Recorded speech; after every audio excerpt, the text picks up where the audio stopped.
Interactive test है। जी माता जी। Interactive test है कल आपका। कितना तो बजे? मैसेज मैसेज आया है क्या आपके पास कोई? नहीं, तो मैसेज मैंने तो आना देखा भी चाहिए नहीं है आपके वैसे। पास, क्योंकि आपका जो टेस्ट है ना वो तो मेरे साथ ही होगा, 30 तारीख को ही होगा वो तो। लेकिन मेरा आपके इंटरेक्टिव साथ ही? टेस्ट, हाँ 30 तारीख को ये पेपर तो सबका। लेकिन इंटरेक्टिव टेस्ट यानी मौखिक वो आपसे ओरल पूछेंगे ना, तो वो आज भी था और कल भी था, मुझे पता नहीं चला। वो सबका आज ही था, तो आज जाना चाहिए था मुझे भी, लेकिन मुझे पता नहीं चला। बाद में पता लगा 12 बजे क्लास में, तो उससे मैं टाइम निकल गया था। वो द्वारका में जाना पड़ेगा? द्वारका में जाना पड़ेगा।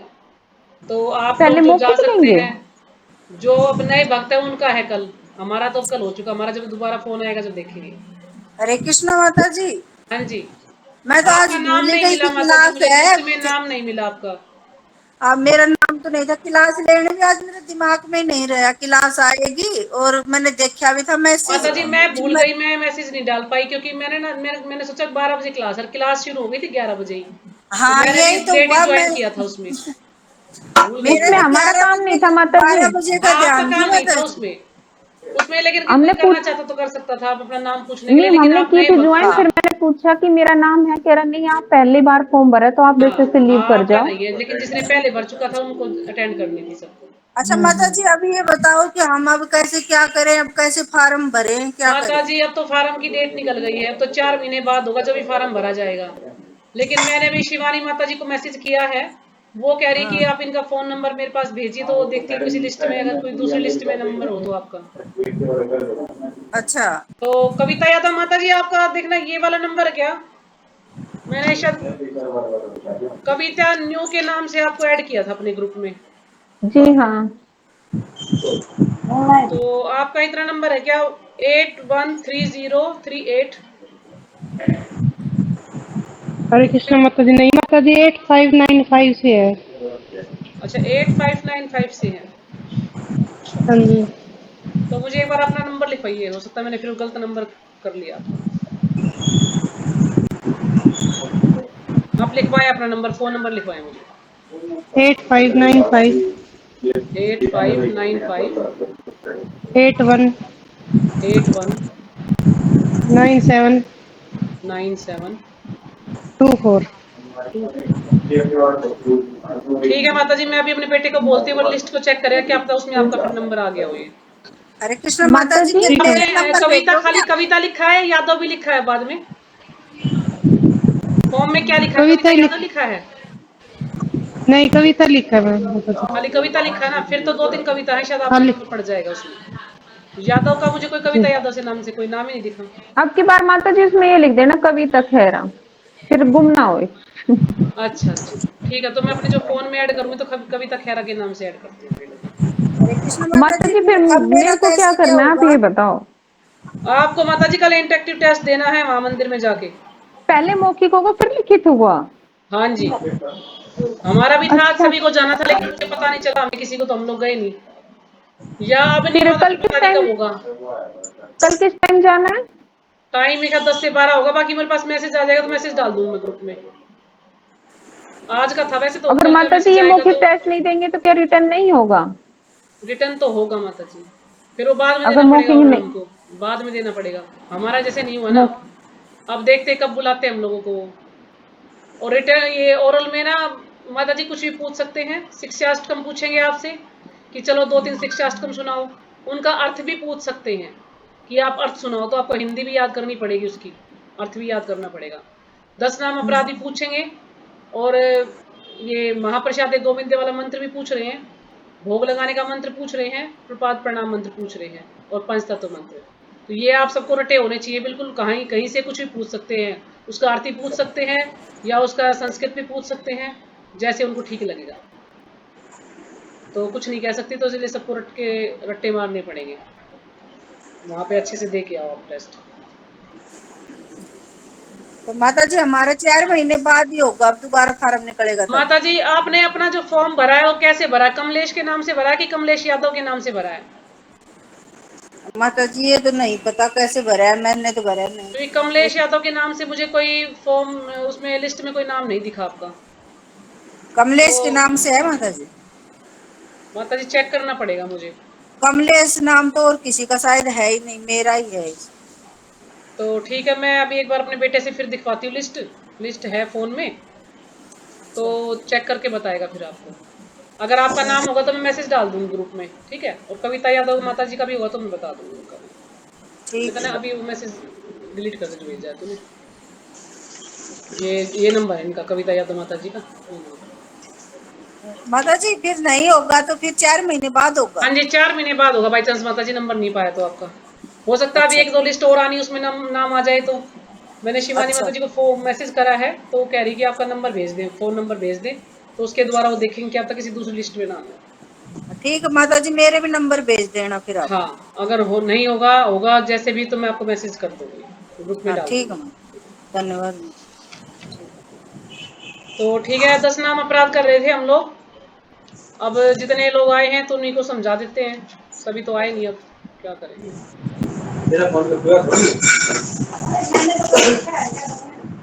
ये म्यूट कर लीजिए गीता माता जी, आवाज आ रही है। गीता माता जी म्यूट कर लीजिए, काफी आवाजें आ रही है। ओम अज्ञानतिमिरान्धस्य ज्ञानाञ्जनशलाकया चक्षुरुन्मीलितं येन तस्मै श्रीगुरुवे नमः। श्रीचैतन्यमनोभीष्टं स्थापितं येन भूतले स्वयं रूपदा मह्यं ददाति स्वपदान्तिकं। वन्देऽहं श्रीगुरो श्रीपदकमलं श्रीगुरुन् वैष्णवांश्च श्रीरूपं साग्रजातं सहगं रघुनाथं तं सजीवं साद्वैतं सावधूतं परिजनसहितं कृष्णचैतन्यदेवं श्रीराधा कृष्णपादान् सहगण ललिता श्रीविशाखान्वितांश्च।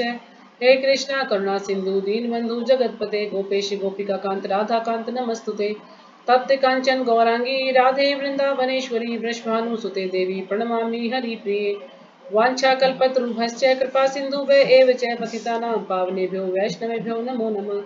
जय श्री कृष्ण चैतन्य प्रभु नित्यानंदा श्री अद्वैत गदाधर शिवासादि गौर भक्तवृंदा। हरे कृष्णा कृष्णा कृष्णा हरे हरे, हरे राम राम राम हरे हरे।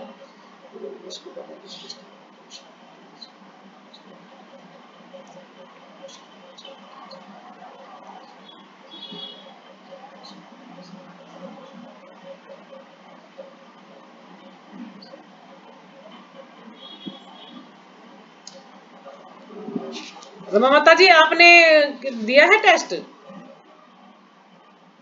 हरे कृष्णा। रमा माता जी, आपने टेस्ट दिया है पहले? नहीं माता जी, मैंने नहीं दिया टेस्ट। अच्छा, अभी नहीं दिया। और आपने फॉर्म भी नहीं भरा होगा अभी? नहीं। अच्छा अच्छा, चलो फिर अगली बार भरना आप, 4 महीने बाद फिर होगा तो फॉर्म भरना उसमें, क्योंकि ये जो टेस्ट है सभी को देना है, चाहे को दीक्षित है चाहे को नॉन माता दीक्षित जी, है। जरूरी है क्या टेस्ट देना? हाँ जी, जरूरी है, सभी दे रहे हैं माता जी ये। घर बैठ के तो फोन पे दे दे, अब जाने की हाँ बड़ी जी, फोन दिक्कत से है। देना है, और फोन से आप अपने किसी बच्चे की हेल्प ले सकते हैं। वो आपका पेपर आप उसको बता दीजिएगा, वो उसमें कर देगा फोन में। तो जो लोग कम पढ़े लिखे हैं या जिनको पता नहीं है, तो वो अपने बच्चों की सहायता ले सकते हैं, किसी की भी सहायता ले सकते हैं पेपर करने के लिए। मतलब घर बैठे होएगा माता जी, हाँ जी, बच्चे घर की बैठे सहायता तो ऑनलाइन जरूर होगा लेंगे। माता जी, ऑनलाइन होगा घर बैठे। हाँ, फिर तो कर दूंगी माता तो जी। नहीं, मेरे को अब मतलब तो डेट लिखना नहीं निकल गई आता माता जी, इतना। अब तो अगले बारी फॉर्म भरा जाएगा आपका। अब तो डेट निकल गई है, लेकिन देना सभी ठीक को है। है। ये अभी और कुछ नया मौखिक भी रूल चला सबको है ही मंदिर देना है। में, कि पहले तो कुछ था नहीं, लेकिन अभी जब नया आप रूल कह चला रहे कि हो सभी को जरूरी पेपर है देना तो है, दो। चाहे वो 20 साल से दीक्षा लिए बैठा उसको पेपर देना है। आप ये नए नए रूल निकालते रहते हैं, ये नहीं कि जो शांति से उन्हें रहने दे, जो नए भक्त उनके पेपर ले तो ले। नाम जप हमारी कर रहे तरह हैं सब भाई, दोबारा से अपना करना कर रहे हैं, पड़ेगा सब चार कुछ नियम अब। पालन कर रहे हैं, वो करने दो। पर वही बात है, अभी बुढ़ापे में कहाँ कहाँ दौड़ाएंगे। वही तो चक्कर है ना, मंदिर में कैसे जाए बार बार, मैं भी नहीं जा सकती, मेरे तो घर की परिस्थिति ऐसी, मैं से जा ही नहीं जाता। मेरी माता जी मौखिक की दिक्कत आ रही, कैसे जाऊंगी कल? हाँ, तो नहीं जाएंगे तो फिर माता जी जब हमारे साथ होगा जब दे देना, देख लेना, क्योंकि हम तो टेस्ट तो अब वो दोबारा होगा। करेंगे, बाकी अगर मेरे वो पास उसमें मैसेज दे आता है देंगे तो मैं फोन बता पे। दूंगी आपको। अगर ऑनलाइन भी हुआ था, ऑनलाइन भी हुआ पता, लेकिन पता नहीं चलता ना ग्रुप में क्लियर, पता नहीं चलता नए भक्त पुराने भक्त। आज उन्होंने लिखा कि ओल्ड भक्त यानी पुराने भक्तों का था आज, लेकिन आज हम नहीं जा पाए, पता नहीं चला।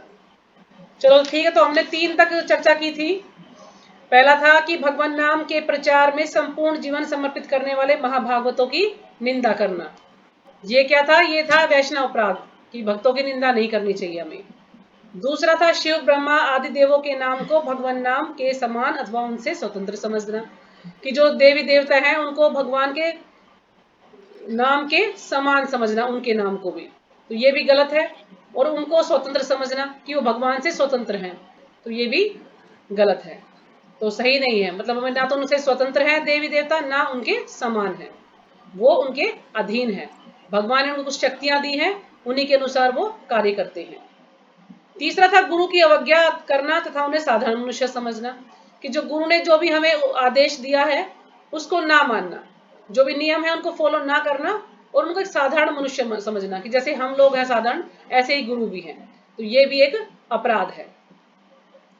आज है चौथा कि वैदिक शास्त्रों अथवा प्रमाणों का खंडन करना, कि जो हमारे जो वैदिक शास्त्र हैं, उनके जो प्रमाण दिए गए हैं जिनसे हमें पता लगता है कि ये वैदिक शास्त्र हैं, उनका खंडन करना, यानी उनको गलत साबित करना, तो ये भी एक अपराध है।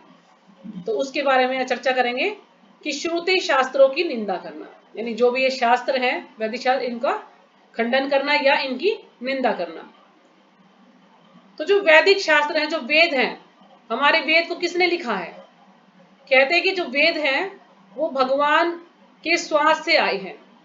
भगवान ने श्वास छोड़ा तो वेद आ गए, पूरी सृष्टि हो गई, और जैसे ही भगवान ने अंदर श्वास खींच लिया तो सारे उन्हीं के अंदर समा जाते हैं। तो वेदों की किसी ने भी रचना नहीं की है, वेद जो है स्वयं भगवान ने लिखे हैं, लेकिन जो वेद व्यास जी हैं, वेद व्यास जी ने उनका संपादन किया है, यानी उनको लिखित रूप दिया है। बाकी वो किसने लिखे हैं? वो भगवान ने ही रचना की है वेदों की। वेद व्यास जी ने उनको लिखित रूप में इकट्ठा करके उनको दिया है हमें, क्योंकि ये भी भगवान की आज्ञा थी। भगवान ने ही उनको, जो वेद व्यास है वो शक्तावेश अवतार है, भगवान ने उनको इतनी शक्ति दी है कि, और उनको आज्ञा दी है कि आप जो है वेदों को लिखित रूप में लिखिए। पहले के समय में पता है क्या, पहले वेदों को लिखा नहीं जाता था। पहले के समय में श्रुति के द्वारा, यानी सुनकर उनको याद किया जाता था। पहले के समय में लोगों की बुद्धि इतनी तेज होती थी कि एक बार किसी चीज को सुन लिया तो उनको याद हो जाती थी। तो जैसे एक गुरु ने अपने शिष्यों को वेदों के बारे में बताया, फिर उन शिष्यों ने आगे अपने शिष्यों को बताया, ऐसे ये परंपरा चली हुई थी। सभी को मतलब वेदों का ज्ञान था। लेकिन जब कलयुग आने वाला था तो वेद व्यास जी ने ये देखा कि कलयुग के लोग जो हैं झगड़ालू होंगे, कम बुद्धि वाले होंगे, उनको इतनी बुद्धि नहीं होगी कि वेदों को याद रख सके। तो इसलिए उन्होंने सोचा कि अब तो वेदों को लिखना पड़ेगा, और फिर भगवान ने उनको आज्ञा दी थी, तो उन्होंने कलयुग से लगभग ये समझ लिए 5,500 साल पहले उन्होंने इनको लिखा था वेदों को। तो वेदों, पहले एक ही वेद था हमारा ऋग्वेद।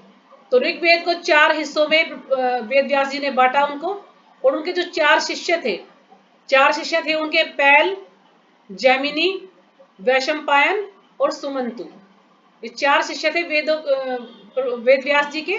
इन चारों को उन्होंने 4 वेद दिए गए थे, ऋग्वेद, सामवेद, यजुर्वेद और अर्थवरवेद। लिख रहे हैं आप लोग? तो लिख लीजिए, वेद हैं हमारे 4, ऋग्वेद, सामवेद, यजुर्वेद, अथर्ववेद।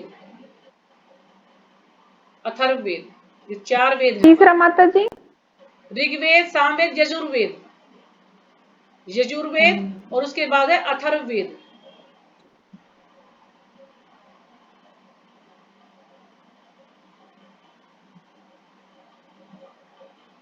हो गया। और इनके 4 आचार्य हैं, पैल मुनि या पैल ऋषि। किसके है माता जी ये 4 आचार्य हैं? वेद? हाँ, वेदों के। मेरे ख्याल ऋग्वेद ये सीरियल वाइज है। ऋग्वेद के हैं पैल ऋषि आचार्य, क्योंकि वेदों को 4 बैल? भागों में बांटकर उन्होंने 4 ऋषियों को सौंप दिया वेद व्यास जी ने इनको, कि भाई आप इनका प्रचार करो, इनके बारे में लोगों को बताओ। तो पैल ऋषि ऋग्वेद के आचार्य, जैमिनी सामवेद के आचार्य, अभी रुको। और कुछ चेंज हुआ तो सामवेद के माता मैं जी? ऋग्वेद के पैल ऋषि और सामवेद के जैमिनी ऋषि, और जैमिनी। वैशंपायन ऋषि को दिया यजुर्वेद। जैमिनी और वैशंपायन ऋषि। वैशम तीसरे का है ना माता जी, चतुर्वेद का? हाँ जी, यजुर्वेद। वैशंपायन वैशंपायन। हाँ जी, वैशंपायन। वैश्य- चौथा है फिर सुमंतु। सुमंतु अथर्ववेद को के आचार्य हैं। सुमंतु। हाँ जी, सुमंतु।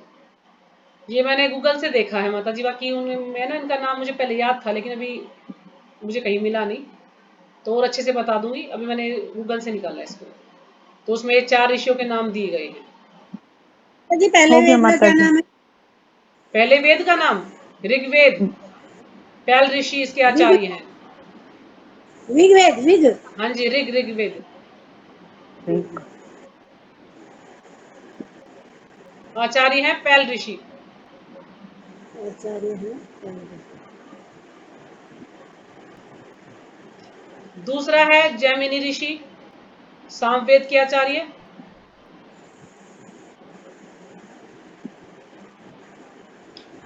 तीसरा है वैशंपायन ऋषि, ये है यजुर्वेद के आचार्य।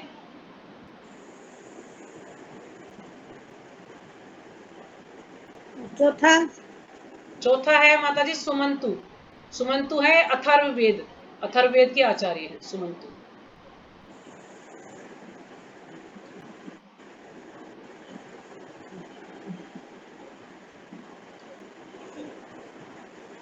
तो फिर जब उन्होंने देखा कि कलयुग के लोग इनको याद नहीं रख पाएंगे, तो फिर वेदों को लिखा गया था ताकि सब लोग इनको पढ़ के समझ सके। और आप सब देखते ही हैं कि कलयुग में लोगों की बुद्धि कितनी मंद है, कितनी कम बुद्धि है। मतलब पढ़ने के बाद भी हम लोग याद नहीं रख पाते। कितनी बार हम एक ही बात को सुनते हैं लेकिन फिर से भूल जाते हैं। तो इसलिए इनको लिखना जरूरी है। पहले के समय में लिखा नहीं जाता था वेदों को, पहले ऐसे ही एक दूसरे से ज्ञान सबको मिल जाया करता था, लेकिन कलयुग के लोगों के लिए लिखा गया है। तो कुछ लोग जो साधारण लोग हैं वो क्या सोचते हैं कि ये वेद जो है ये एक दंत कथा है, ये ऐसे ही कोई मन गढ़ंत कथा बना दी गई है, ऐसे ही वेदों के बारे में बता दिया है, बाकी ये वेद कुछ नहीं होता। और जो आजकल के कुछ लोग हैं वो क्या सोचते हैं कि मतलब उनको अपनी इंद्रियों तो वश है नहीं, उनकी इंद्रियां उनके वश में नहीं है, लेकिन वो वेदों के बारे में कुछ भी उल्टा सीधा बोलते हैं। क्योंकि उनको अब जब उनकी इंद्रियां वश में नहीं है तो वो कैसे सही व्याख्या कर सकते हैं, उनकी कुछ नहीं बता सकते, गलत ही समझेंगे। लेकिन पहले के जो मुनि थे उनकी इंद्रियां अपने वश में होती थी, इसलिए उन्होंने अच्छे से इनकी व्याख्या की है, टीका की है, वेदों के बारे में हमें ज्ञान दिया है।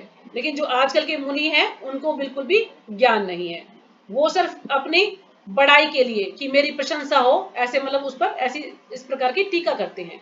अच्छे से टीका नहीं करते, लोगों को भ्रमित करते हैं।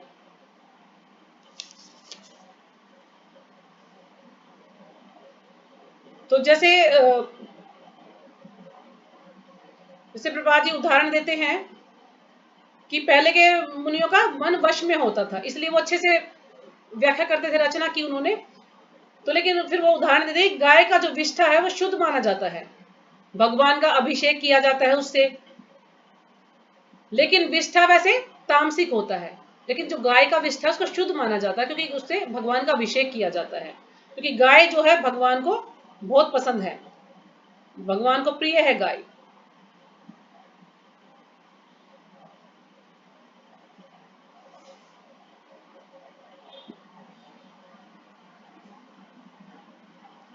तो इतना ही, इसमें ज्यादा कुछ नहीं है, बस यही वेदों के बारे में बता रखा है कि वेदों को हमें जो है, वेद हमारे माँ के समान है। यदि हम भगवान को जानना है तो हम किसके द्वारा जानेंगे? वेदों के द्वारा, जैसे कि आज माता जी ने भी क्लास में बताया था। और भगवान हमारे पिता हैं और वेद हमारी माता है।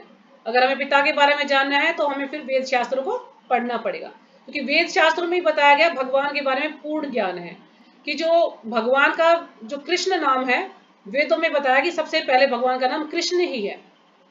और कृष्ण क्या है? वो सर्व आकर्षक है, सबको आकर्षित करने वाले हैं। तो इसलिए ये कोई ऐसा कोई मन गढ़ंत तरीका नहीं है, किसी ने अपने वैसे ही मन से लिख दिया हो वेदों को। ये वेद व्यास जी ने लिखा है और इसको उनको रचना जो है भगवान ने उनको आज्ञा दी थी, इसलिए उनकी रचना की है। लेकिन फिर भी जो लोग उनको गलत समझते हैं, गलत तरीके से इनकी व्याख्या करते हैं, तो ये एक अपराध है। तो यदि किसी से ये अपराध हो जाए, हम सब इनको सोचे कि नहीं नहीं वेद तो ऐसे ही हैं, अगर किसी से बाई चांस ये अपराध हो जाए तो उसका हल क्या है, कैसे उससे हम बच सकते हैं?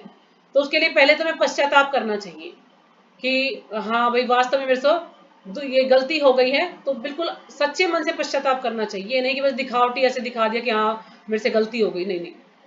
और फिर श्रीमद् जो भागवतम है, श्रीमद् भागवतम है वो क्या है, वो पूरे वेदों का सार है। तो श्रीमद् भागवतम की हमें पूजा करनी चाहिए।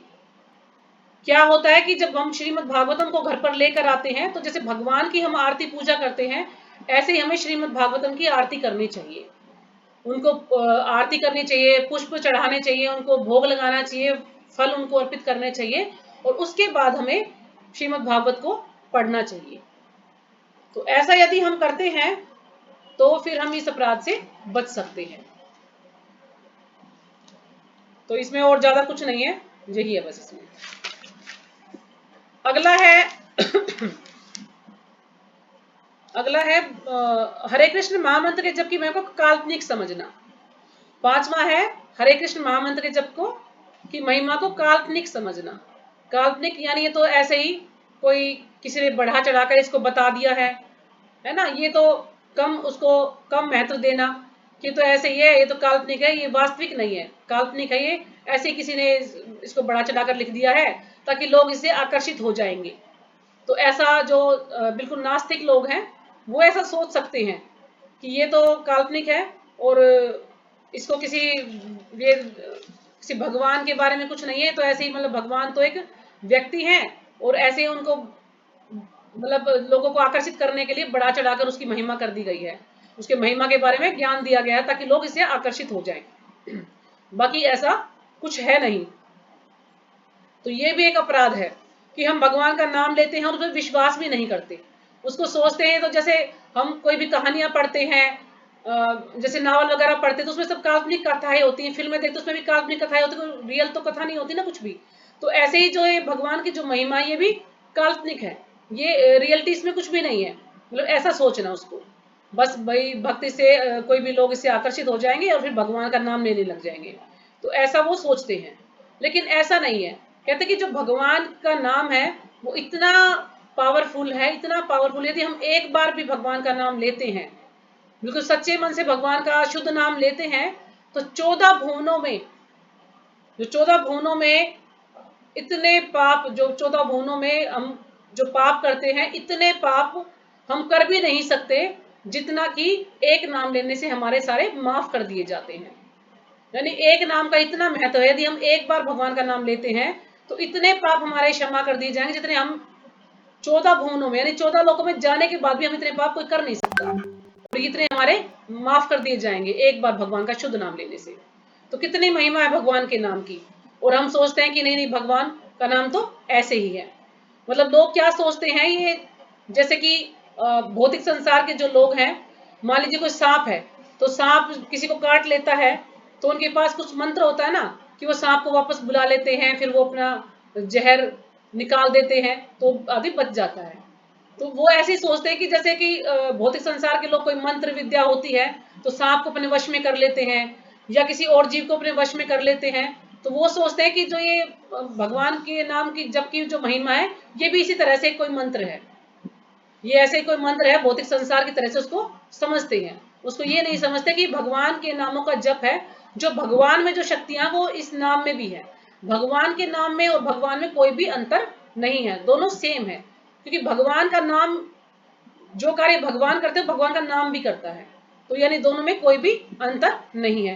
लेकिन जो भक्ति, जो आजकल भौतिक संसार के लोग हैं वो ऐसे सोचते हैं। वो सोचते हैं जैसे अब कोई जड़ी बूटियां हैं, कोई जड़ी बूटियों से कोई बीमारी ठीक होती है, जैसे कि आयुर्वेदिक वाले जो इलाज करते हैं, तो वो इन्हीं को मतलब उसमें ही लेते हैं कि जैसे कोई जड़ी बूटी से इलाज हो गया तो ऐसे ही ये हरि नाम है, क्योंकि वो इसकी महिमा को समझ नहीं पाते। अब जैसे कि मान लीजिए कोई एक व्यक्ति है और वो मान लीजिए कुछ हीरे जवाहरात है, वो लेकर वो गली में आवाज लगा रहा है कि हीरे मोती ले लो बिल्कुल फ्री में, कोई पैसा नहीं लेगा। तो क्या कोई लेने जाएगा? कोई नहीं लेने जाएगा। सब पता नहीं हीरे मोती बेच रहा है, क्या बेच रहा है, क्या पता झूठ बोल रहा हो, ये हमें धोखा दे रहा हो। ऐसे हीरे मोती को कौन फ्री में बांटेगा? तो नहीं यकीन करेंगे ना। तो ऐसे ही हरि नाम है, जिसको इसका ज्ञान नहीं है वो इस पर विश्वास नहीं करेगा, सोचेगा नहीं ये तो ऐसे इन लोगों ने अपना मन से ऐसा बना लिया, ये हरिनाम कुछ नहीं होता, कुछ नहीं होता इससे। तो इसी के उसमें एक कथा है, एक बार क्या हुआ कि हरिदास ठाकुर किसी गांव में गए थे।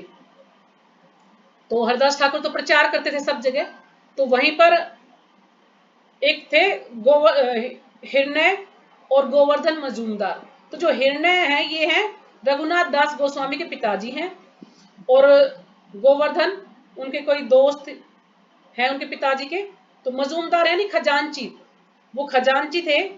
और दोनों ने हरिदास ठाकुर को देखा और हरिदास ठाकुर से कहा कि आप कुछ चर्चा कीजिए, भगवान के विषय में हमें कुछ बताइए, भगवान के नाम के विषय में कुछ बताइए हमें। तो क्योंकि वो कहते कि आप बड़े पुण्यवान हैं, भगवान के शुद्ध भक्त हैं, आप इतना जप करते हैं, तो आप हमें सही से ज्ञान दे सकते हैं। तो हरिदास ठाकुर ने कहा ठीक है। तो उन्होंने हरिदास ठाकुर को प्रणाम किया और उनको बैठाया कि आप हमें कुछ ज्ञान दीजिए भगवान के बारे में। तो जब हरिदास ठाकुर वहां पर ज्ञान दे रहे थे, उन्हें शिक्षा दे रहे थे भगवान के बारे में, तो हरिदास ठाकुर कह रहे थे कि भगवान का नाम एक बार लेने से हमारे सारे पाप क्षीण हो जाते हैं, यानी हमारे सारे पाप नष्ट हो जाते हैं एक बार भगवान का शुद्ध नाम लेने से। तो सभी लोग तो इस चीज को मान रहे थे कि हाँ बिल्कुल आप ठीक कह रहे हैं कि भगवान का नाम तो बहुत ही शक्तिशाली है। तो हरिदास ठाकुर बता रहे कि जैसे सूर्य से पहले सूर्य की किरणें आती हैं। अब हम जब हमारे कमरे में सूर्य की रोशनी आती है तो हमें पता लग जाता है कि सूर्य आ गया। तो उससे क्या हुआ, जैसे ही सूर्य निकलता तो सारा अंधकार समाप्त हो जाता है और उजाला ही उजाला हो जाता है, यानी सूर्य के आने से पहले ही उजाला दिखाई देने लगता है हमें। तो इसी प्रकार से जो भगवान का नाम है, भगवान का नाम का आभास होने से ही हमें कि हमें भाई भगवान का नाम लेना है, भगवान का नाम अच्छा है, लेना चाहिए, यानी थोड़ा सा आभास होने, थोड़ा सा ज्ञान होने से ही क्या होता है कि हमारे सारे पाप नष्ट हो जाते हैं। भगवान का नाम इतना पावरफुल है कि उसका ज्ञान, थोड़ा सा भी ज्ञान होते के साथ ही तो हमारे पाप नष्ट हो जाते हैं। तो हरिदास ठाकुर इस प्रकार समझा रहे हैं। तो सभी तो उनकी बात को मान रहे, लेकिन वहां पर एक व्यक्ति आता है, उसका नाम है गोपाल चक्रवर्ती। मैं उसे आपको गोपाल चापाल बता रही थी ना, तो वो थोड़ा गलत था। तो गोपाल चक्रवर्ती उसका नाम था। तो वो कहता कि नहीं, मैं इस चीज को नहीं मानता। और वो क्या करता था, वो अच्छी नौकरी करता था और काफी सुंदर भी था और अच्छा उसका कार्य था, मतलब कोई पैसे वाला व्यक्ति था, कोई ऐसा भी नहीं था। लेकिन वो कहता कि मैं इस चीज को नहीं मानता कि एक बार हरिनाम लेने से सारे पाप नष्ट हो जाएंगे। तो सबने उसको डांटा भी कि तुम नहीं, ऐसे कैसे कह सकते हो। उन्होंने नहीं, मैं नहीं मानता। तो वो कहता है अगर ये बात सत्य होगी तो मेरी नाक जो है कट जाए, मतलब ऐसे उसने कहा। तो हरिदास ठाकुर ने कहा ठीक, अगर ये बात सच नहीं हुई तो मेरी नाक कट जाए। और दोनों अपने अपने चले गए हैं। लेकिन क्या होता है, अगले दिन पता लगता है कि जो गोपाल चक्रवर्ती है उसको कोढ़ रोग हो गया है, कोढ़ हो गया उसको। और कोढ़ इतना ज्यादा हो गया कि उसकी नाक जो है अपने आप ही पिघल के गिर गई, टूट गई उसकी नाक। तो सब लोगों ने हरिदास ठाकुर को बताया कि उनकी जो है नाक, उनको कोढ़ हो गया है और उनकी नाक टूट गई है। तो ये देखकर सभी लोगों को आश्चर्य हुआ कि इसका मतलब क्या है कि हरिनाम सच है, यानी एक नाम लेने से ही हमारे सारे पाप नष्ट हो जाते हैं। क्योंकि कहते हैं कि जो भगवान है वो अपने प्रति कोई अपराध उसको क्षमा कर देंगे, लेकिन उनके भक्तों के प्रति कोई अपराध करे तो उसको क्षमा नहीं करते।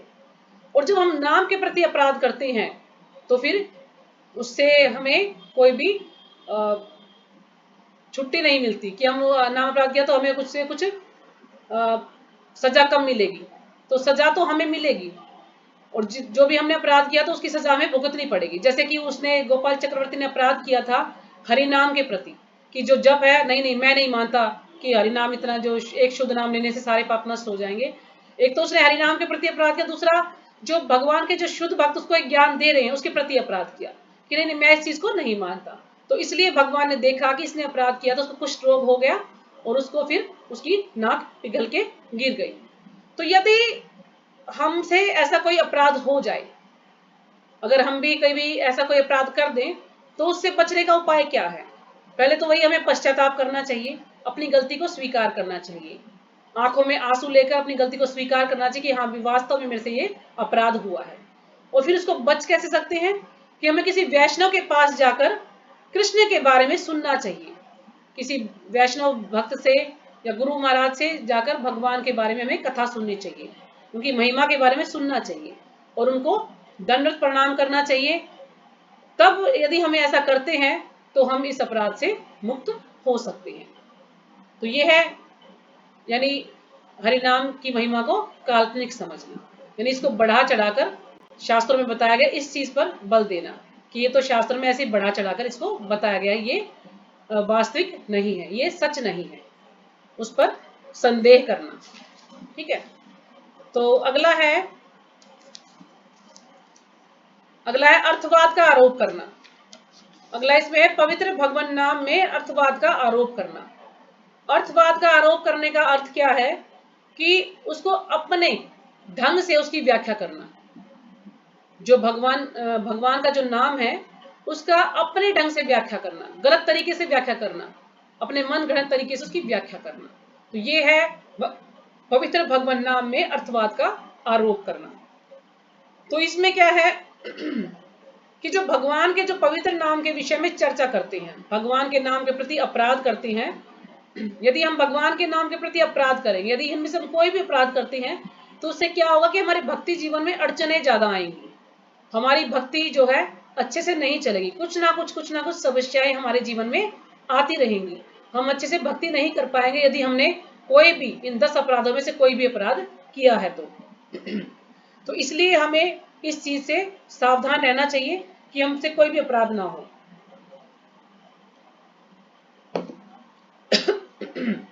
और गुरु साधु शास्त्र के अनुसार ही हमें हर चीज को मानना चाहिए। जो भी मेरे गुरु ने या शास्त्रों ने या किसी साधु ने हमें ज्ञान दिया है उसी को हमें सही मानना चाहिए उस पर हमें संदेह नहीं करना चाहिए कि नहीं ये नाम ये ऐसे दिया, नहीं हम इसको नहीं मानते, ये गलत है।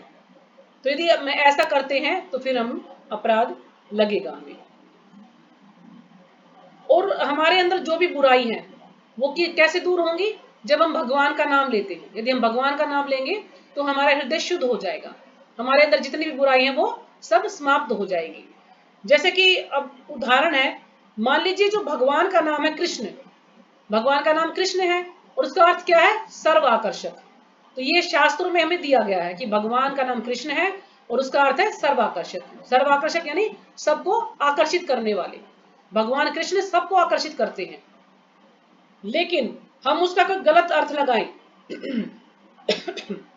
जैसे भगवान के कई नाम है, राम का अर्थ क्या है, जो दिव्य आनंद प्रदान करने वाले हैं, भगवान राम। जो नारायण है वो सब प्राणियों के निवास स्थान है। और मधुसूदन क्या नाम कैसे है उनका, कि उन्होंने भगवान ने मधु नामक राक्षस का वध किया था, इसलिए उनको मधुसूदन कहते हैं। और कृष्ण जो है सर्वाकर्षक हैं, और राम दिव्य आनंद प्रदान करने वाले हैं। यानी भगवान का जो भी नाम है उसका कुछ ना कुछ अर्थ है, ये भगवान के सारे मुख्य नाम हैं। और ये सब नामों के बारे में हमें शास्त्रों से पता चलता है, शास्त्रों में सब नाम दिए गए हैं, लेकिन हम अपने मन गढ़ंत तरीके से इनका नाम कुछ गलत इनका अर्थ निकालें तो क्या होगा, तो गलत अर्थ ही हम निकालेंगे तो ये अपराध ही होगा। हम उनको ना माने कि नहीं ये तो इसमें सही नहीं दिया गया है, हम इसके नाम की अपने तरीके से व्याख्या करते हैं। जैसे कि एक जो हरि है, हरि का नाम क्या है, हरि भगवान का ही नाम है ना, हम सभी को बोलते हैं हरि बोल, है ना, हरि बोल ऐसे करके किसी से बात करते हैं, तो हरि क्या है, भगवान का नाम है। लेकिन यदि हम उसको डिक्शनरी में देखने जाएं, डिक्शनरी में देखें या गूगल पे हम देखें तो वो क्या दिखाएगा, हरि का नाम सांप दिखाएगा। हरि का नाम सांप है, हरि का नाम चोर भी है, हरि का नाम सिंह भी है। तो ये क्या होगा, अब हमें यदि पता नहीं है भगवान के बारे में तो हम क्या सोचेंगे, नहीं हरि का नाम अर्थ तो सांप दे रखा है, चोर दे रखा है। और ये तो जो इन्होंने बताया ना शास्त्रों में हरि का नाम भगवान, ये गलत है। उस पर हम अपनी व्याख्या करते हैं, अपने तरीके से व्याख्या करते हैं, यदि सांप दिया है तो हम इसको सांप ही मानेंगे, तो ये अपराध हो जाएगा। तो इसलिए हमें गुरु साधु शास्त्र ने जो हमें ज्ञान मिलता है उनसे हमें उसी को मानना चाहिए। हम जो गूगल पे सर्च करते हैं तो कई बार क्या होता है कि उस शब्द का अर्थ गलत होता है और हम उसको गलत ही मान लेते हैं और इससे हम फिर इसको गलत उस तरीके में इसको यूज करते हैं, तो ये फिर अपराध हो जाता है। तो हमें ऐसा नहीं करना चाहिए। नारायण का क्या बताया था आपने? नारायण हमारे सबके हृदय में निवास करते हैं, सबके निवास स्थान में। ठीक है, अब जैसे कृष्ण का अर्थ कृष्ण का अर्थ मैंने बताया सर्वाकर्षक आपको, लेकिन कृष्ण का अर्थ काला भी होता है, कृष्ण का अर्थ काला भी होता है। अब हम सोचे कृष्ण सर्वाकर्षक, कृष्ण तो काले हैं, हम काला सोच रहे, कृष्ण का अर्थ तो काला है, और डिक्शनरी में देख लिया भाई काला दिया है, इसका नाम सर्वाकर्षक नहीं दिया, तो उसको गलत मान लेंगे तो वो भी अपराध हो जाएगा। क्यों? क्योंकि हमें साधु शास्त्र से आचार्य तो हमने ज्ञान लिया नहीं है, शास्त्र हमने पढ़े नहीं है, गुरु से हम जो है दीक्षा ली नहीं है, तो हम उसको जो डिक्शनरी उसको मान लेंगे कि कृष्ण का अर्थ है काला, और उस रूप में हम उसको स्वीकार करेंगे, तो ये भी एक अपराध हो जाएगा। जैसे कि प्रभुपाद जी एक उदाहरण देते हैं कि मान लीजिए कोई एक व्यक्ति है, उसकी पत्नी उसको कहती है कि मुझे जो है घी चाहिए, आप घी ला के दीजिए ताकि मुझे पकोड़े तलने हैं। तो उसका पति कहता है ठीक है, तो दुकानदार के पास जाता है कि मुझे घी चाहिए। तो दुकानदार उसको क्या कहता है, कोई भी दुकानदार है अपने सामान की बुराई नहीं करेगा, कभी भी अपने सामान को अच्छा बताएगा। तो वो क्या कहता है कि जो मेरा घी है वो तेल से भी ज्यादा सूक्ष्म है, घी जो है तेल के समान सूक्ष्म है, यानी तेल की तरह से बिल्कुल बहुत ही अच्छा है। तो वो सोचता है कि तेल की तरह अच्छा है तो उसमें तेल ज्यादा अच्छा है, तो मैं घी ना लेके तेल ले लेता हूं। तो वो फिर उस घी को ना लेके वो दुकान पे, दूसरी दुकान पे जाता है कि मुझे तेल चाहिए। तो जब तेल लेने जाता है तो वो व्यक्ति कहता है, तेल बेचने वाला, कि मेरा जो तेल है वो पानी की तरह स्वच्छ है, यानी पानी की तरह स्वच्छ है, निर्मल है, यानी फिर वो सोचता है अरे पानी की तरह स्वच्छ है यानी पानी की तरह साफ है, तो फिर पानी ही ज्यादा अच्छा है, तो मैं क्यों ना पानी ही ले लूं। तो तेल नहीं लेता और पानी लेके और चला जाता है घर पे, और पत्नी को कहता है ये लो। तो वो कहती है पानी का क्या करूं मैं, इससे कोई पकोड़े तले जाएंगे। तो कहने का तात्पर्य यहाँ पर क्या है कि जैसे उन्होंने बताया उसको हमने स्वीकार कर लिया, अपना दिमाग नहीं चलाया कि घी से अच्छा तेल कैसे हो सकता है और तेल से अच्छा पानी कैसे हो सकता है। जब पत्नी ने घी मंगाया है तो मुझे घी लेकर जाना चाहिए, अब पकोड़े तो घी में तले जाएंगे ना, पानी में तो तले नहीं जाएंगे। तो थोड़ा सा अपनी बुद्धि का भी करना चाहिए, प्रयोग करना चाहिए, बिल्कुल ही ऐसा बेवकूफों की तरह से हमें कार्य नहीं करना चाहिए। तो इसलिए जो भी हमारे शास्त्रों में जो भी हमें कुछ बताया है, हमारे वरिष्ठ भक्तों ने या गुरु महाराज ने या साधुओं ने, शास्त्रों ने, तो हमें उसी पर विश्वास करना चाहिए, उसको अपने तरीके से हमें उसकी व्याख्या नहीं करनी चाहिए कि हम डिक्शनरी में कुछ देख लेते हैं, गूगल पे कुछ देख लेते हैं, उसको उसी रूप में हम मान लेते हैं, तो ये एक अपराध होगा। यदि ये अपराध हमसे हो जाए तो उसका भी यही उपाय है कि अपराध हो जाए तो हमें पश्चाताप करना चाहिए। सबसे पहले सभी में पश्चाताप करना है, अपनी गलती को मानना है कि हाँ मुझसे अपराध हुआ है। उसके बाद भगवान के नाम का सच्चा ज्ञान प्राप्त करने भक्तों के संग में हम किसी वरिष्ठ भक्तों से भगवान के बारे में सुने, भक्तों का संग करें ताकि हम इस अपराध से बच सके, और जो असली जो बात है उसको समझें, अपना तर्क ना लगाएं, अपनी बुद्धि का प्रयोग ना करें, जो कि शास्त्रों में दिया उसी चीज को हम माने। ठीक है, तो ये इसका अर्थ है। तो एक और कर लेते हैं, नाम के बल पर पाप करना। बाकी फिर बचेंगे हमारे पास 3, उसको हम कल चर्चा करेंगे। ठीक है, तो 7वां है नाम के बल पर पाप करना। जैसे कुछ लोग क्या करते हैं कि नाम के बल पर पाप करते हैं। मान लीजिए हम भगवान का नाम ले रहे हैं और हमसे कोई अपराध हो जाता है, यानी मान लीजिए हम किसी जीव की हत्या कर देते हैं या कोई और हमसे कुछ कार्य गलत हो जाता है, तो हम क्या सोचते हैं, अरे कोई बात नहीं, हो गया तो हो गया, 4 माला फालतू कर लेंगे, हो जाएगा, छूट जाएंगे इससे। तो हम 4 माला फालतू करके छूट जाएं, फिर हम दोबारा फिर अपराध करें, फिर हम सोचें कि ठीक है हम 4 माला करके छूट जाएंगे, तो ये भी एक नाम के प्रति अपराध है। तो हमें ऐसे नहीं करना चाहिए। मान लीजिए किसी को ज्ञान नहीं है, अब कोई शुरू शुरू में भक्ति से जुड़ा है, उसको ज्ञान नहीं है नाम का, उसको उसकी महिमा के बारे में पता नहीं है, तो वो भक्ति करता है, नाम लेता है, तो उसके कहते हैं कि सारे पाप उसके नष्ट हो जाते हैं।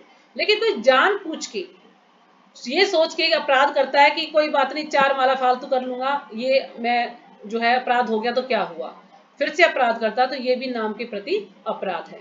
तो ये बिल्कुल ही गलत है, हमें ऐसा नहीं सोचना चाहिए। यदि हम भक्ति से जुड़ गए हैं, हमारी दीक्षा भी हो गई है, और कहते हैं जब दीक्षा होती है तो गुरु महाराज हमारे सारे पाप अपने ऊपर ले लेते हैं, सारे अपराध अपने ऊपर ले लेते, तो हमारे सारे अपराधों को क्षमा कर दिया जाता है। लेकिन उसके बाद यदि हम अपराध करते हैं तो फिर उसका खामियाजा हमें ही भरना पड़ेगा, हमें उसको भुगतना पड़ेगा, क्योंकि हमें ज्ञान हो गया ना कि अब हम भाई ये पाप करेंगे तो ये सजा मिलेगी, तो हमें किसी को भी सताना नहीं है, किसी के सबके साथ अच्छा व्यवहार करना है, किसी को गलत नहीं बोलना, हम लोगों को ज्ञान है। लेकिन जानते पूछते अगर हम गलत कार्य करते हैं, किसी को अपशब्द बोलते हैं या किसी जीव को भगवान का अंश ना मान के उसकी हत्या कर देते हैं, उसके साथ बुरा सलूक करते हैं, तो फिर हमें अपराध लगेगा और उसकी सजा भी हमें भुगतनी पड़ेगी। तो जैसे भक्ति सिद्धांत सरस्वती महाराज कहते हैं कि भौतिक व्यक्ति, अब मान लीजिए कोई भौतिक संसार में कोई व्यक्ति है, वो कोई गलत कार्य करता है तो मंदिर में जाके वो क्षमा मांग लेगा, ठीक है, भगवान से प्रार्थना कर लेगा और सब लोग उसे क्षमा कर भी देंगे, कोई ज्यादा उस पर ध्यान नहीं देगा। अब मान लीजिए कोई रास्ते में कोई व्यक्ति जा रहा है, कोई हमें गाली बकता है या कोई गलत कार्य करता है, किसी को ठोकर मारता है, तो जो वहां पर आने जाने वाले लोग उसको ज्यादा ध्यान नहीं देंगे, क्यों, उन्हें पता रहे ऐसी व्यक्ति आजकल ऐसे ही करते हैं। लेकिन यदि हम भक्ति से जुड़ जाते हैं और कोई भगवान का कोई भक्त, इस्कॉन का कोई भक्त पब्लिक में जाता है और वो अपशब्द बोलता है, गलत व्यवहार करता है या किसी के साथ गलत करता है, ठीक है ना, तो क्या उसको लोग जीने देंगे? कहते ना कि साधु के ऊपर थोड़ा सा भी दाग लग जाए, साधु के कपड़ों में थोड़ा सा भी दाग लग जाए तो उसको बहुत मुश्किल हो जाता है जीवन काटना अपना। यानी साधु जो है बड़े ध्यान से एक एक पैर बिल्कुल फूक फूक के चलता है कि कोई उससे अपराध ना हो जाए। तो भक्ति सिद्धांत सरस्वती महाराज यही समझा रहे हैं कि यदि हम भक्ति कर रहे हैं और हम पब्लिक में प्रचार करने के लिए जाते हैं तो हमें बड़े ध्यान से प्रचार करना चाहिए, क्योंकि भक्त यदि किसी को एक गाली भी दे देगा तो सारे लोग यही कहेंगे, अरे ये भक्त है, देखो इस्कॉन वाले यही सिखाते हैं, ये ऐसे बात करता है, क्या भक्ति करता है ये। आपने अपने घर में भी देखा होगा, यदि जैसे माताएं हैं, अगर घर में कुछ कार्य है, दो इकट्ठे रहते हैं तो कुछ बात हो जाए, थोड़ा सा जो भक्ति कर रहा है कुछ बोल दे उल्टा सीधा, तो क्या कहेंगे, यही सिखाते तुम्हारे इस्कॉन में, तुम्हें बोलने की तमीज नहीं है, कैसे बोलती है। बोलते हैं या नहीं बोलते हैं? क्योंकि मैंने तो कभी ऐसा सुना है घर में, मतलब सबके में ऐसी तकरार होती है। तो इसलिए जो भक्ति में आ जाता है उसको बड़े ध्यान से रहना पड़ता है कि कोई उसको गलत ना समझे, कोई उस पर इल्जाम ना लगा पाए, कोई उस पर दाग ना लग पाए। तो जो भक्त होता है उसको बड़े, उसका जीवन, जो हमारे गुरु महाराज हैं, तो उनका एक अभी थोड़े दिन पहले एक लेटर आया था, तो उसमें वो कह रहे थे कि गुरु महाराज के बारे में बता रहे थे कि मैं गुरु महाराज को कहता हूँ कि आप थोड़ा रेस्ट कीजिए, लेकिन गुरु महाराज रेस्ट नहीं करते, वो अपना जप करते हैं। गुरु महाराज क्या कहते हैं कि आप, कोई नहीं जानता मेरे बारे में कि मेरा जीवन कितना कष्टदायक है, क्योंकि जो गुरु महाराज हैं वो पूरे विश्व की कितने मंदिर हैं, सबकी जिम्मेदारी उनके ऊपर है। कोई भी भक्त यदि गलती करता है, अपराध करता है, तो गुरु महाराज को बोला जाता है। कहीं पर कोई भी समस्या आती है तो गुरु महाराज को बुलाया जाता है। तो कितना कष्टदायक जीवन है उनका। हमसे तो अपना 16 माला तक नहीं हो पाती ढंग से, अच्छे से शास्त्रों को पढ़ नहीं सकते। हमसे कहा जाता है 1 घंटा शास्त्र को पढ़ो, लेकिन हम क्या कहते हैं, समय नहीं मिलता, तो घर में काम इतने हैं, तो ऐसे हम मतलब ज्यादा सीरियस नहीं लेते। लेकिन गुरु महाराज, हम सोचते हैं, जिन लोगों को ज्ञान नहीं, सोचते हैं अरे आराम है, क्या करते हैं ये, अच्छा अपना गाड़ी में घूमते हैं, बैठे हैं, अच्छे आराम से रह रहे हैं। लेकिन जिनको पता है कि उनका जीवन कितना कष्ट है, मतलब एक दिन में 4-4 यात्राएं करते थे महाराज। आज अभी बॉम्बे में लेक्चर है, थोड़ी देर बाद चंडीगढ़ में लेक्चर है, फिर मान लीजिए जुहू में लेक्चर है, मतलब कैसे उनका 3-4 लेक्चर डेली के, और अलग अलग स्थान पे, कभी हवाई जहाज से यात्रा करनी है, कभी ट्रेन से यात्रा करनी है, कभी बस से यात्रा करनी है। अगर हम 1-2 घंटे के लिए कहीं यात्रा पे चले जाते हैं और आते तो हम क्या कहते हैं, आज तो सर दर्द हो रहा है, बहुत ज्यादा थक गए बिल्कुल हम। तो ये देखे कि 80 साल की उनकी एज थी और इतनी उम्र में वो कितने बार 4-4 जगह पर लेक्चर दे रहे हैं, तो क्या उनको कितना मुश्किल जीवन है उनका। तो जो भक्ति में आ जाता है उसको कहते हैं ना कि एक एक कदम फूक के चलना पड़ता है, कोई भी उस पर कोई उंगली ना उठाए, कोई उसको गलत ना समझे, तो उसको बड़े ध्यान से रहना है कि हमारे दामन में कोई भी दाग ना लग जाए।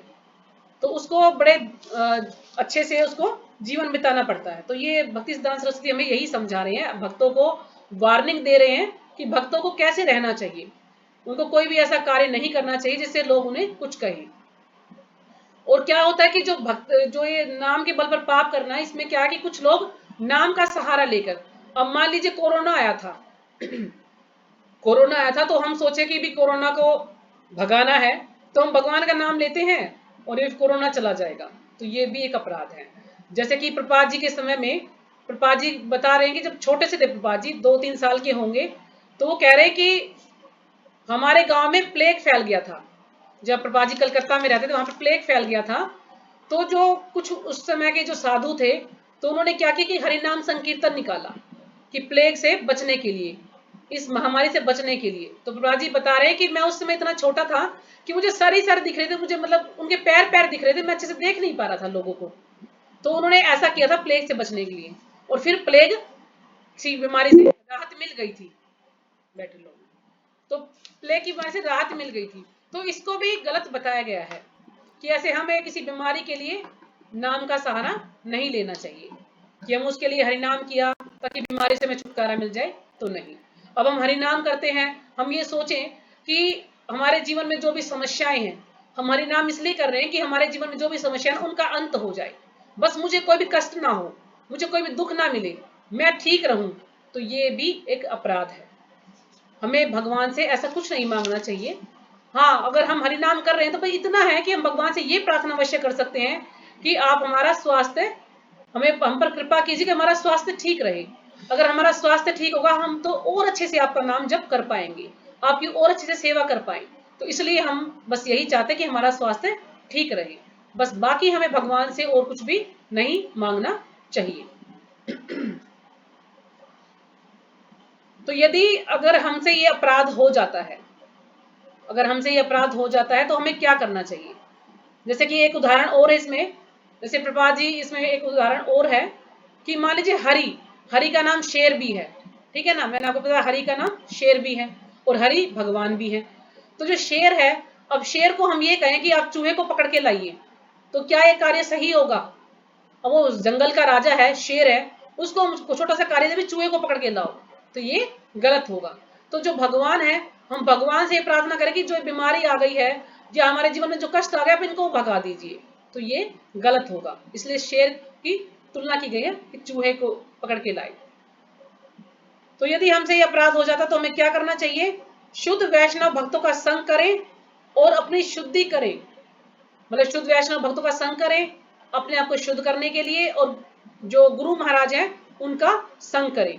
उन्होंने जो भी हमें निर्देश दिए हैं, जो भी आदेश दिए हैं, उनका हम अच्छे से पालन करें और हम उनका संग करें, चाहे वपु रूप में चाहे वाणी रूप में। अब वपु तो संग नहीं हो पाता सबका, तो वाणी रूप में, यानी जो भी उनके लेक्चर हैं, जो भी उनके उन्होंने बताया है हमें, उसको हमें अच्छे से नियम का पालन करना है, उन लेक्चरों को सुनना है, तो वाणी संग हो जाएगा। जो भी उन्होंने आदेश दिए उनका अच्छे से पालन करना है, तो ये हमें अवश्य करना चाहिए। और तुलसी महारानी का हमें संग करना चाहिए और गुरु और भगवान का नाम पुकारना चाहिए पश्चाताप की भावना से, तो हम इस नाम अपराध से बच सकते हैं।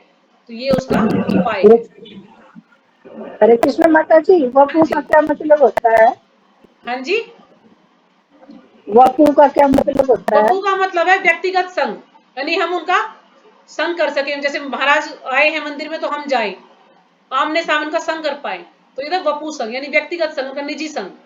और वाणी संग यानी उनका वाणी से जो उन्होंने लेक्चर दिए हैं उनका संग करें। तो वाणी संग को ज्यादा महत्वपूर्ण बताया गया है कि वाणी संग सभी लोग कर पाते हैं, यूट्यूब के माध्यम से उनके लेक्चर सुन सकते हैं, है ना, लेकिन जो वपू संग है वो सभी लोग नहीं कर पाते। अब कोई कुछ लोग काफी दूर हैं तो और महाराज आए तो उनसे मिले नहीं जा सकते, ऐसा होता है ना कई बार, भाई दूर हम कैसे जाएं, या किसी के घर में कोई परिस्थिति ऐसी है तो वो भी नहीं जा सकते। लेकिन वाणी संग हम सब जो है ले सकते हैं, तो हमें वाणी संग गुरु महाराज का करना चाहिए, उनके लेक्चर को सुनना चाहिए।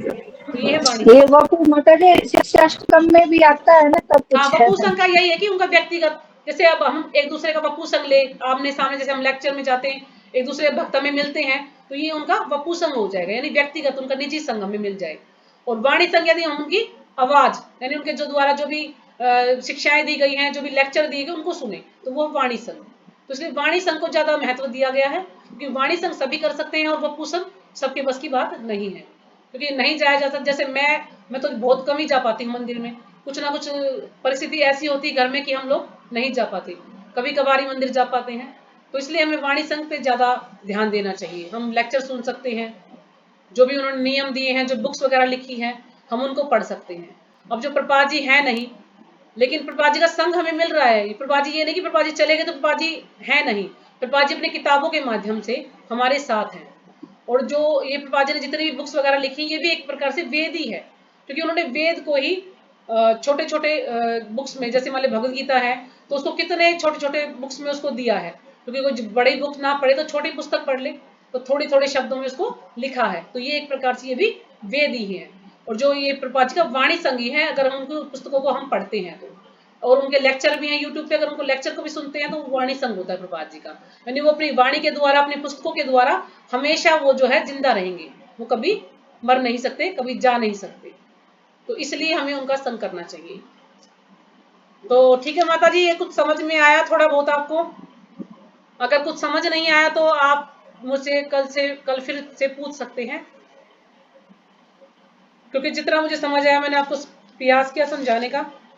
बाकी इसके नहीं माता जी, लिए काफी आपने तैयारी बहुत करनी अच्छे पड़ती से है, समझाया। समझाया। हमें तो पता ही नहीं था इन वेदों के बारे में, जैसे आपने बताया, बस खाली ये पढ़ लेते थे हम, वैदिक शास्त्रों अथवा प्रमाणों का खंडन करना, लेकिन हमें कभी इतनी गहराई से नहीं समझा कि हाँ वेदों जी, में इनका भी अर्थ मतलब हमें पता कैसे। होना चाहिए माता जी। अगर अभी हमारा टेस्ट होने वाला है, कोई हमसे वहां पूछ भी सकता है तो हमें क्या बताएंगे, क्योंकि हमें पता ही नहीं है तो हम उसका अर्थ नहीं दे पाएंगे। तो इसलिए अर्थ पता होना चाहिए सबका, तभी हम उस वहां जवाब दे पाएंगे अच्छे से। जी माता जी, तो हरे अभी कृष्ण हमारे माता बचे जी, हैं विनोद 3। प्रणाम। हाँ जी, प्रणाम माता जी सभी को। तो 3 बचे हैं हमारे, एक तो कर्मकांड समझना वेदों को, एक तो ये और श्रद्धालु है को श्रद्धालु हरिनाम व्यक्ति की को हरिनाम की महिमा का उपदेश करना, और भगवान के नाम में अल्लाह के जप में जप में पूर्ण पूर्ण विश्वास न विश्वास होना। ना होना। तो 3 हमारे बचे हैं, ये हम कल कंप्लीट कर देंगे इसको, ठीक है। उसके बाद फिर एक बार मैं दोबारा से रिपीट भी कर दूंगी, ताकि आपको अच्छे सब कुछ समझ आ जाए, जो लोग नहीं आए हैं वो भी सुन पाए इसको। हरे कृष्णा माता जी। हाँ जी, प्रणाम माता जी सभी को। तो यहीं पे विराम करते हैं। वांछा कल्पतरुभ्यश्च कृपा सिंधु वाञ्छाकल्पतरुभ्यश्च भैः कृपासिन्धुभ्यश्च पतितानां पावनेभ्यो पतितानां वैष्णवेभ्यो वैष्णवेभ्यो नमो नमः। हरे कृष्ण माता हरे जी, हरे कृष्णा, कृष्ण। सभी का बहुत बहुत धन्यवाद। ठीक है माता जी, अगर मुझे कोई मैसेज आता है तो मैं आपको भेज दूंगी ग्रुप में, ठीक है। ठीक है जी, हरे कृष्ण।